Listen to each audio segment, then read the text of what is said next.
Good evening, brothers, and good evening to our guests. My name is Brother Willie Franklin, and I'll be your host for today's podcast on the importance of voting. This is our Election Day podcast, and we want to actually bring you in to a few things. We want to talk about the concept of voting, what candidates go through while they are running a campaign, but we also want to bring you into the importance of why are we voting? What is the importance of voting?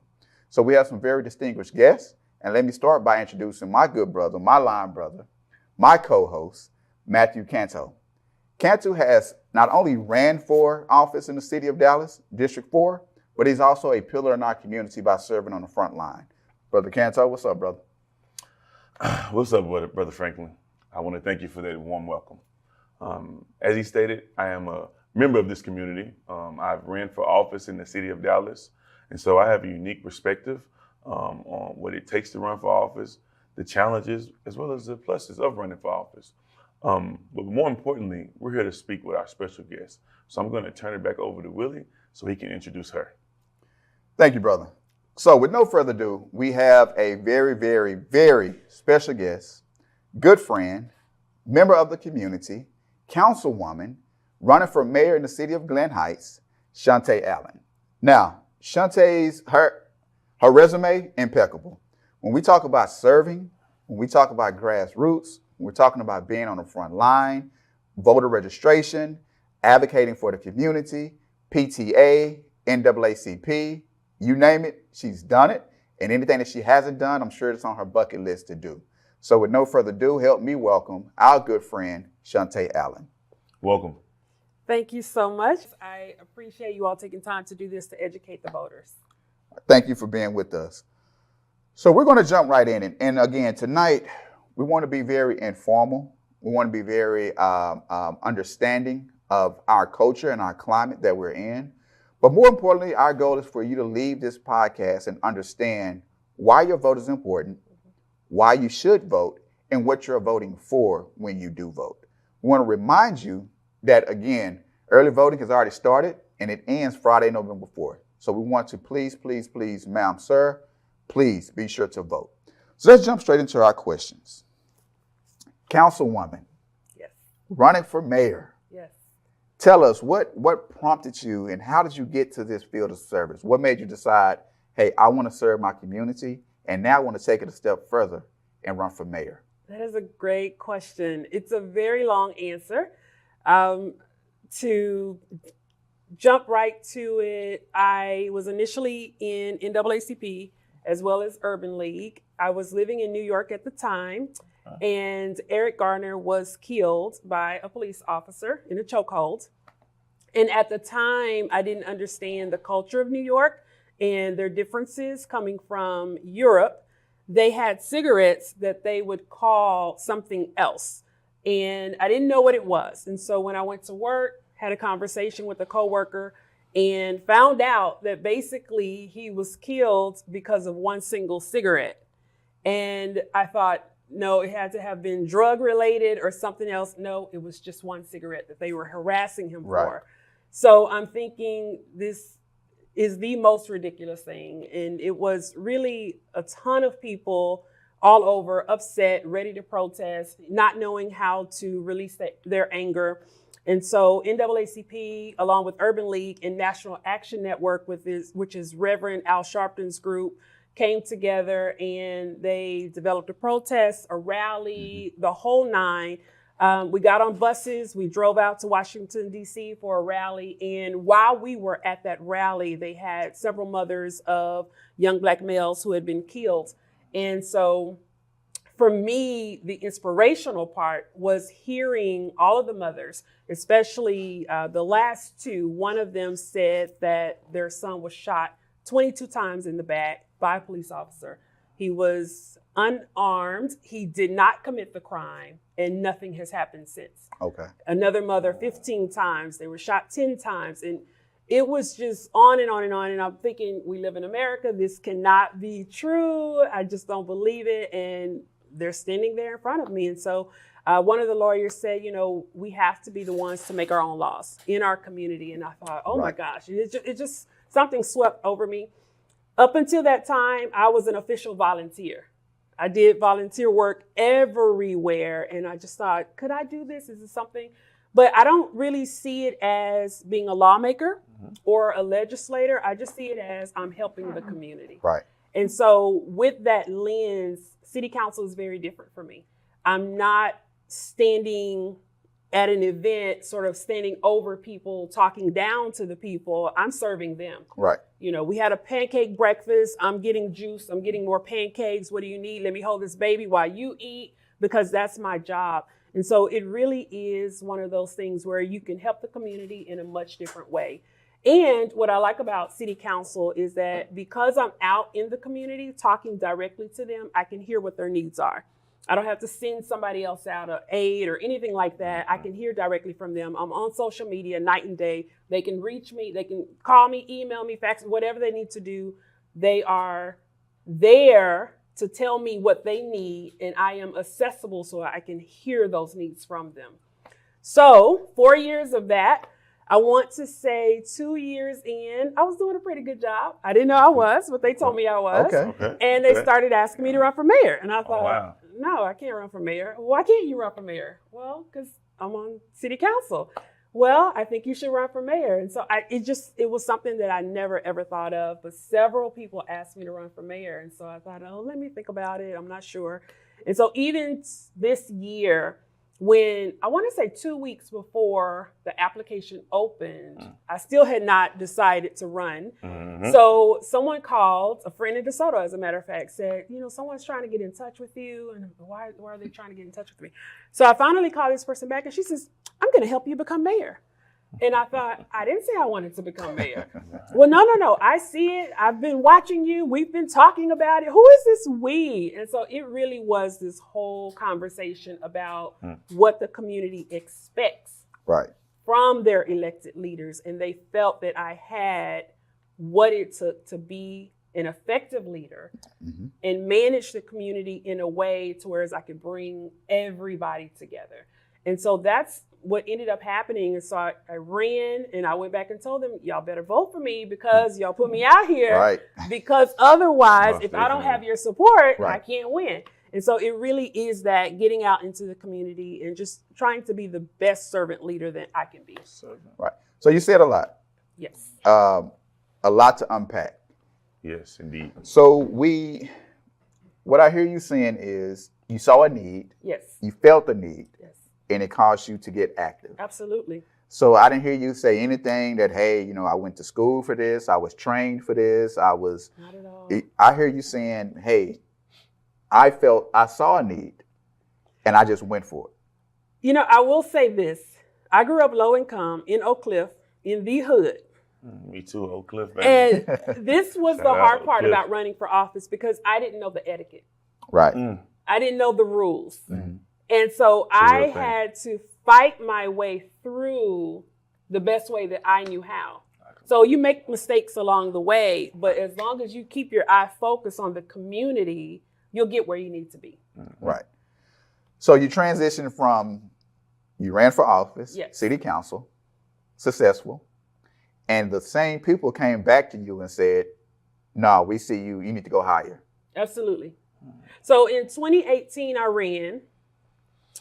Let me take you back. So in the city of Glen Heights, it is rural, kind of like the country. There are chickens and goats and horses trotting down the street. At the time of my election, the most that we had coming out was about 300 voters. That's it. And that's for the total election. The history of Glen Heights. History of Glen Heights. 300 people Gotcha. in the history of Glen Heights. That's Wow. good to know. That's what I wondered. So in Accurate. 2018, I tried to knock as many doors as I could. We were out, and they said, who is this? Why are you knocking on my door? Because people don't knock on doors. People don't campaign in Glen Heights. Right. So from 300 people, I ended up winning with over 1,900 people. That was the highest number of votes in the history of Glen Heights because I'm door Wow. knocking. Wow. So that's impactful. So Very. you put the work in. That's right. The people was very receptive. They were very receptive. They came out to the polls That's right. and they supported you. They supported me. And then 2020, I ran re-election unopposed. And I thought, oh, okay.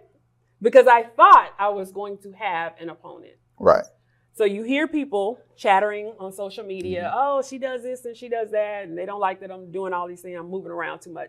So it's like, okay, I'm pretty sure I have an opponent, no opponent. Okay. And then some people come back and say, okay, you need to run. I just ran last year. That's all right. This is where you need to be. Okay. I will listen. How does that make you feel to have the support of the people? It's humbling because, I just heard somebody say the other day that you're not always the person liked. You don't go with the flow. I'm not a yes woman. Right. I will tell you what you need to hear. I don't sugarcoat anything. And so the way I approach leadership is different from the current way it's approached on our city council. And so it intimidates people. I didn't know that I was an intimidating person because I'm an introvert. I'm very shy, and I'm thinking, oh, it's just little old me. I'm gonna just say this and that. But no, people are intimidated by what I'm saying, and I'm thinking, why are you intimidated? We're all in this together. And so their intimidation of me becomes hatred. Okay. And so they're trying to move me out the way because they think I'm trying to do something. They've made up something in their minds that I'm trying to do. And so that's really been the pushback. So at this point, I have to now shift my focus to say, who are my supporters? Who are my haters? Okay. And then focus on those supporters. Okay. Brother Canto. Yes, sir. You also ran for office. Yes, sir. City of Dallas. Yes, sir. You District 4. So those who understand the element of politics know what comes along with running for office in the city of Dallas. Absolutely. Give us a little insight on your campaign. What led you to run for office? Why did you decide, now is your time when you ran? And tell us a little bit about that. Thank you, brother. Well, those are all great questions. And so what motivated me to run for office was that I saw so many people complaining, whether it was online or whether it was in person. We had a lot of issues in the last 3 or 4 years with the pandemic, a lot of social justice issues, the George Floyd situation. I feel like they kind of, literally propelled us into a social reckoning, which we needed. And so all those things were happening at the same time. And I saw a lot of people with opinions and comments and concerns, and rightfully so. But I'm from the thought process that you can either be a part of the problem or work and be a part of the solution. And I said, if I want to have opinions and thoughts and criticize people that are in the arena, then I need to get in the arena as well. And so that's what motivated me to run. Also, me being a native of Dallas by way of Oak Cliff, Texas, District 4, I had an intimate relationship with the constituents of that area. My grandma still lives in that area, been in that area for 57 years now.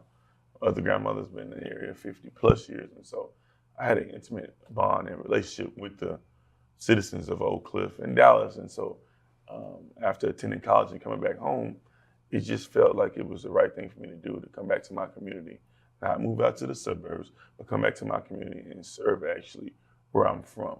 And so that's in a short way, that's what motivated me to run for city council. Okay. So I'll pose this question because now we get into the concept of voting. We ask, why is this important? Why do we vote? And we understand that to get qualified people into office, to get people who we feel can make a change into office, the one thing we must do is vote and, of course, support our candidates. So I would ask you, Councilwoman Allen, what is the concept, or I guess the misconception of, when it comes to voters, what is their biggest misconception of people who are running for office? That's a great question. It is. I think that the misconception is that they are of an elite class who don't feel the way they feel or think the way they think, and so they won't be able to accurately represent who they are. Okay. And they can't really understand the needs of their community, but at the same time, they themselves aren't qualified to do it, so somebody has to do it. Okay. And so that's where the intrepidation comes from. Okay. So Matthew, what do you think when we talk about this misconception? Okay. The voters may or may not understand the candidate or what the candidate goes through. What do you think is the biggest misconception from the voter about the candidate? Based off my experiences, it would be that the majority of the community, especially our community, the African American community, think that politicians are all crooks, or they're all not genuine, or they're all literally out for themselves. And a lot of that's true. So let me not get on here and make it seem like all politicians are amazing people and on the up and up. But I think that's a misconception, and I'm glad you said that, because that's also one of the reasons why when I ran for office, I decided to fund my first campaign, my initial campaign, completely from my own money, because I didn't want to be lumped into the category of one of the politicians that was just running for power or controlled by someone else or puppet. And so, one of the reasons I did that is kind of back to what you said about the misconception, is that I didn't want to be lumped into that misconception. And so that's why I funded my own campaign, which wasn't cheap. And I'm not recommending it, and I'm not saying that will be my way moving forward, but it was a good way for me to start off my political career as being my own man. Thank you for that. That was very vulnerable. So with those same voters, some lose faith in the system, some lose faith in the candidate. How do we still encourage those individuals to still vote? What do you think is the biggest opportunity to reach out to those voters and say, we understand there's mistrust. We understand you doubt the system. We understand you're fed up with the system. But how do we still encourage those to still go out and do their due diligence and vote? That's a great question as well. So I like to use tangible experiences that have happened recently to use those for the voters to give them examples on why their vote truly matters. Because a lot of times you're here, my vote doesn't matter. It doesn't count. It's not going to change anything. And so I'm going to use an example of two situations, and I'll be brief. And I'd like to get your feedback on this as well, Councilwoman. So the situation in Minnesota with George Floyd. The reason that we were able to get justice for the murder of George Floyd is that that state elected an attorney general that was willing to step in and prosecute to the fullest extent of the law when it wasn't popular and people were saying, oh, he needs to let the legal system play out. But he did his job that he was elected to do.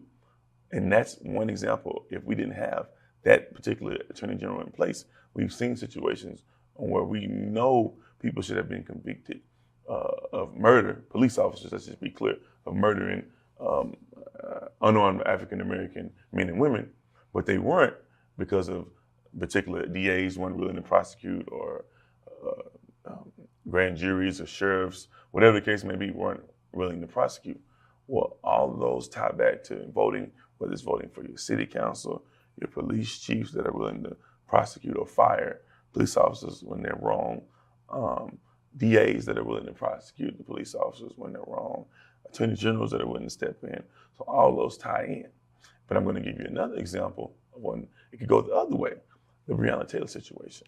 And everyone was saying, arrest the cops, right?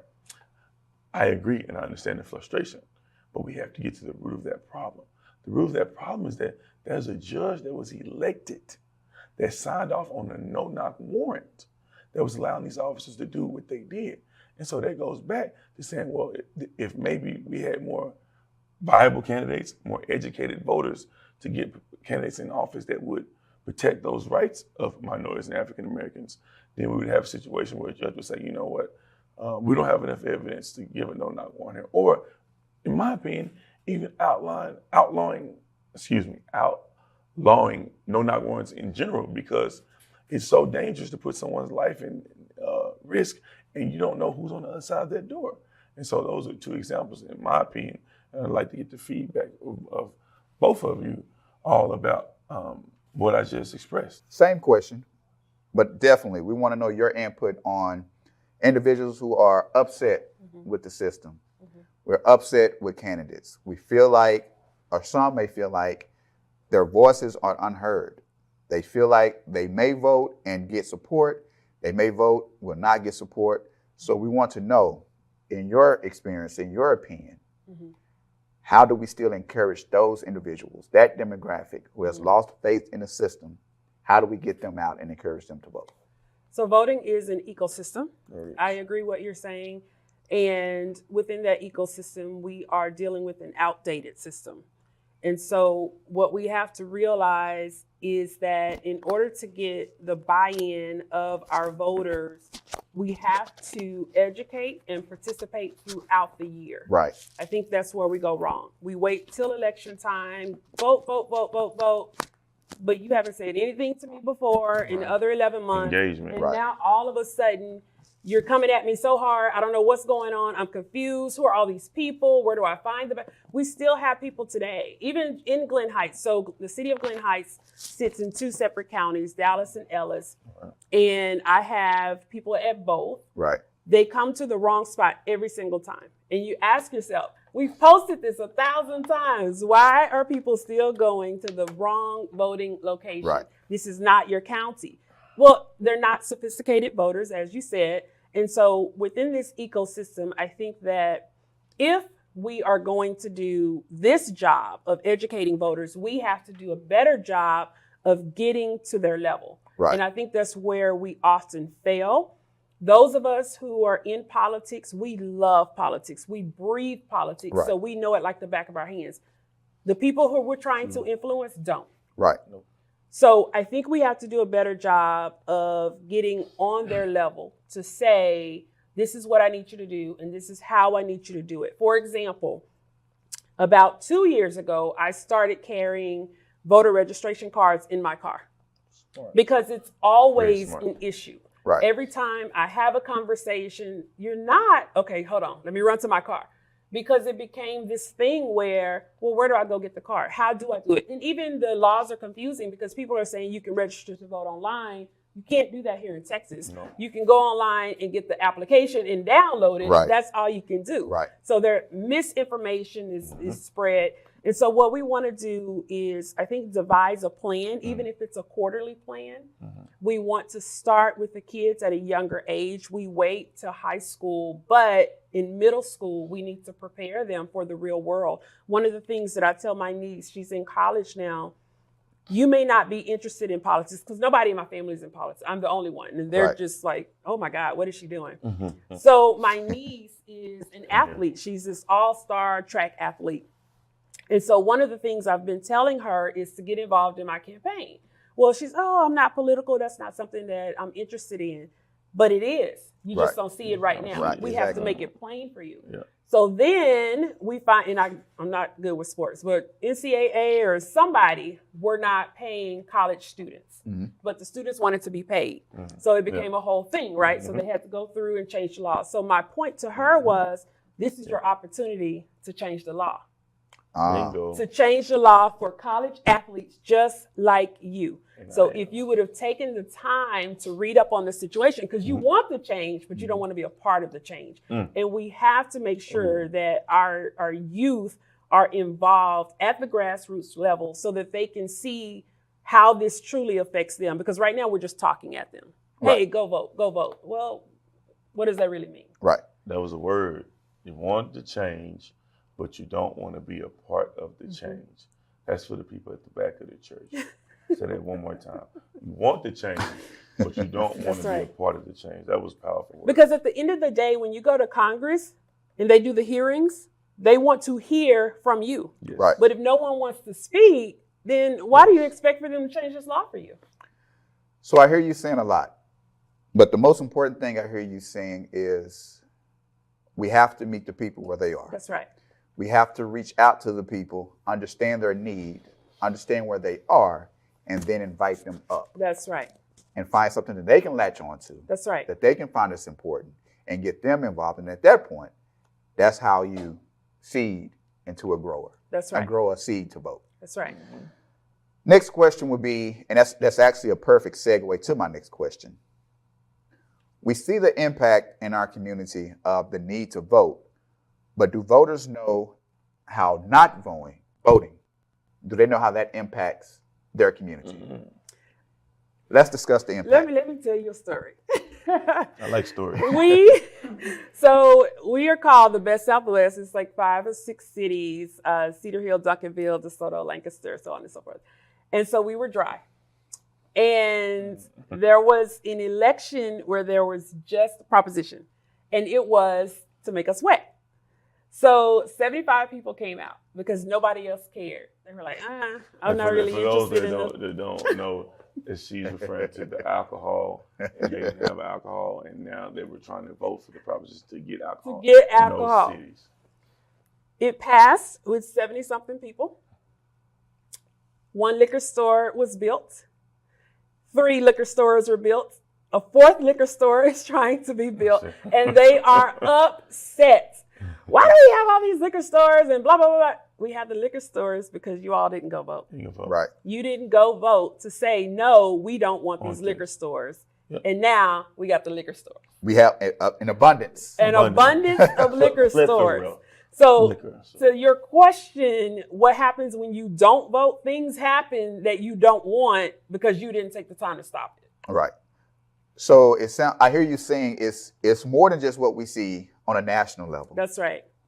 You not voting impacts you locally. That's right. Which actually some would argue is more impactful than what happens at the national level. Absolutely. Very much so. It's a fact. It's not. That's right. It's a fact. It's going to affect your life day to day more on a local municipality ordinance level than it would affect you on a federal level. And so, but people don't. Once again, education. A lot of people don't know that. A lot of people have never even attended a city council meeting. That's right. And so they don't even know what's going on, and it's such a sad part to think about because these decisions are going to be made whether you're there or not. Exactly. And you pay taxes whether you vote or not. So why not be a part of the process if you're going to be a part of the taxation? Mm-hmm. That's my humble opinion. I'm glad you brought that up, Brother Canto. I want to ask another question. Myself serves on city council as well, the honor to serve. Councilwoman Allen, when we talk about city council meetings, when we have our city council meetings, we're lucky to get 20 people to show up. You get 20? We're lucky to get 20, All and some will stay to hear whatever they want to hear, then they'll leave. Okay. But what I want to discuss is the importance of local elections, and once you're there, how you are affected. What goes on in these local elections that's on the ballot? Okay. What do voters need to know that could be on the ballot in any city? Sure. So you have people and you have propositions. Right. Your people are whatever places or districts that need to be represented for you. And different cities have different titles. And so for the city of Glen Heights, it's just city council and mayor. And we have 7 people.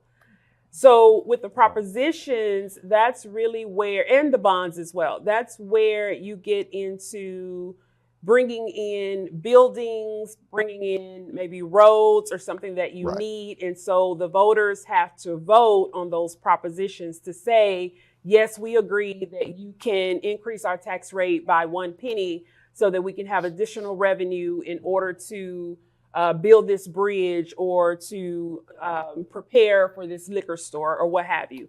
And so within the people and the propositions, one of the things that we could do better at, again, with voter education is, number one, writing the propositions in plain language. Yeah. Plain language where everybody can understand. Right. Like reading the Old Testament. Exactly. If you're not a political, you don't really understand what the proposition is asking you. So let's start there. I think as a community activist as well, we can do a better job of breaking that down. And I've spoken to our Dallas County and Ellis County precinct chairs about creating graphics that relate to everyday people to say, okay, this proposition, if this middle school is on our upcoming election, what does this really mean for us? Because Right. right now, the people who are opposing the middle school, they're looking at it as dollars. Right. Mhm. Okay, this is affecting my pocketbook. But could we look at this as kids who may be special needs, or kids who may not thrive in a loud, busy environment, needing a bigger classroom so they can get more support? Good point. So we have to do a better job of breaking that information down so that the voters are aware of what's going on and so that they know what they need to vote for. So as I said earlier, I post every That's so time an true. election. I post the sample ballots. I link everything on my one post. I used to list all the locations for them. They don't want that. Just tell me where to go. Right. Okay, that's what I'll do for you. Here's the closest too. building for you to go and vote. All you need is your driver's license and your card. Just tell them what they need to do. Let them go do it and be done with it. So, Councilwoman, as a voter, let's say my perception is I see the proposition, I see something to vote on, I can't afford for my taxes to increase because I'm looking at the dollar amount. hmm It's funds are tight right now. hmm I can't afford to vote for this. I can't afford to vote for that. So you know what? I'm just not going to vote. Sure. To that voter, you say what? What I would say is to go back through your history. I think it's important for, such as the city of Red Oak that we're talking about, to go back through the history. And if you went to the meeting, you would have heard them say that they've actually presented this 5 or 6 times and it failed 5 or 6 times. So is every person, every generation of every wealth saying the same thing? Right. Or is this now a mental attitude Right. you have where you just don't want to vote for it? Because again, we're looking at human beings, not just the dollar amount. Because you say you want to grow, this is how the economy works. I would also say, and I know that school funds are tight, we have to find creative ways of funding a lot of these things so that we're not always nickeling and diming Sure. our taxpayers. Biden has an infrastructure law right now. I've been looking into that. I'm always on webinars and episodes about creative funding, alternative funding. Mhm. So if there's a way, I don't know, if you could add one solar panel to the top of this school and then get some kind of solar panel funding, then that's what you need to do. But I think we could do a better job. I think city government tends to just raise the tax rate Right. every single time. And we Right. have to get out of that mode because not everybody can afford it. For our senior citizens, we're taxing them out of their house and home, and they should be able to age gracefully in place. So how can we, as a community, find alternative funds? How can we go to North Dallas and hit up these billionaires who open a new school building every single month and say, hey, can you come down here and can you help us? I mean, it can be your name. That's all right. Okay. You know, you can name it. We'll give you the title for that. But help us fund this. And how, are you out there, even as city council members, are you out in the streets talking to people to get funding for your city? Mm-mm. Or do you just let the city manager figure it out on their own? That's a good Those are great observation. points. Those are great points. Brother Canto, Yes, sir. City of Dallas. We still the what, Detail. 9th largest city. District 4, Oak Cliff. I see what's happening in Oak Cliff as a voter, but I also see what's happening in Northern Dallas as a voter. I don't see that it's equitable. I don't see the same things happening. So as a voter, I don't want to vote. As a voter, I feel discouraged because I don't see the same thing that's in North Dallas or Northern Dallas. I don't see that happening in Oak Cliff. To that voter, potential voter, Brother Canto, to them, how do you encourage them to get to the polls, vote, and still support candidates? Because they've seen it. They've seen it time and time again, but they don't see the results of once they vote in certain districts. How do you encourage that voter? Well, we spoke on it earlier, and we first have to let them know that if they don't vote, decisions are still going to be made on their behalf anyway. So you're not punishing anyone by not voting. You're only hurting yourself and your community and your family. So that's one of the first things I would tell that constituent. But also I would tell them is that voting is just it's one step one part of the ecosystem, as Councilwoman said. It's just one part. You have to vote. You have to be active. You have to hold those elected officials accountable. Excuse me. And if they're not doing their job, it's on you to vote them out and find somebody that will do the job. And so to also touch on your statement about the equability, if that's a word, between North Dallas and South Dallas, Ray Charles could see that it's not.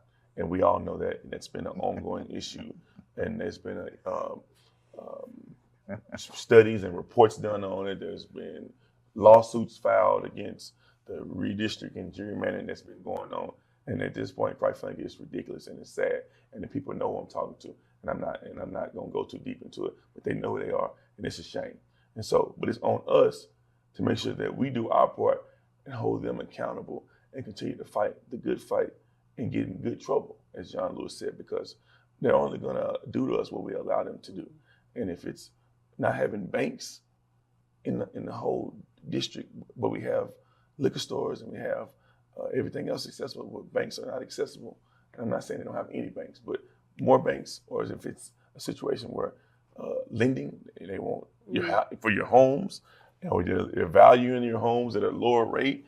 And you spoke on this too, is that there's so many funds available that we don't know about. There's one of my favorite scriptures that says, "My people perish for the lack of knowledge."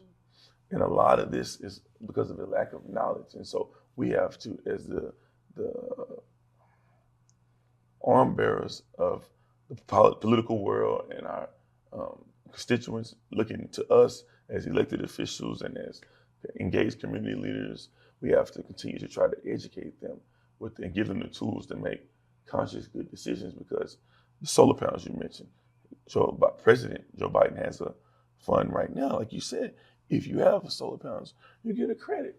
And so there's a lot of ways that we can help each other, still elect people that we can support, and still give them the tools to be successful while we're getting the knowledge and the resources for us to be successful as well. So it's a lot. It is a lot, but it's doable. I've seen it done.